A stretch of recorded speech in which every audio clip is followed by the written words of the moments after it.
আজকে আমরা একটা জায়গায় যাচ্ছি, সেই জায়গাটায় অনেক দিন থেকে যাওয়ার ইচ্ছে ছিল, কলকাতার ভিতরেই। তো জায়গাটা হলো ইকো পার্ক। আর ব্লগে কেন আসছিলাম না কারণটা তোমাদের বলে রাখি। নিতেন গাডকারি মানে নিতেন পোদমারি সোয়ারের বাচ্চা আমাদের পেট্রোলটাকে E20 পেট্রোল করে দিয়েছে। E20 পেট্রোল তো করে দিয়েছিল, ওটাই একটা ঝামেলা ছিলাম, কিন্তু E85 পেট্রোল আসবে বলেছে, ঠিক আছে। ওটার পর থেকে মানে ভাবো, আমাদের যাদের 2021 সালের আগে কেনা গাড়ি, তাদের গাড়িগুলোর তাহলে কি হবে। আমার BS4 গাড়ি, তার মানে তাহলে তুমি চিন্তা করো, তাহলে এইসব গাড়িগুলো কি হবে। আমার গাড়ির বয়স হবে 5-6 বছর মতো হয়েছে, এখনও 9-10 বছর চলবে রাস্তায়। মানে সরকারের তো একটা আগে থাকতে একটা স্টেপ নেওয়া উচিত, তাহলে তো সবাই একটু সচেতন হয়ে যেত।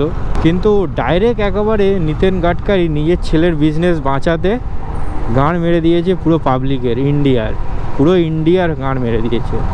মানে কিরম বড় হারামজাদা, তাহলে চিন্তা করো। ভিডিওতে আর বেশি গালাগালি দিচ্ছি না, মনের ভিতর অনেক খিস্তি জমে আছে তোমাদেরও। কমেন্টে ভালো করে খিস্তি দিয়ে যাও নিতেন গাডকারি, নিতেন পোদমারিকে নিয়ে।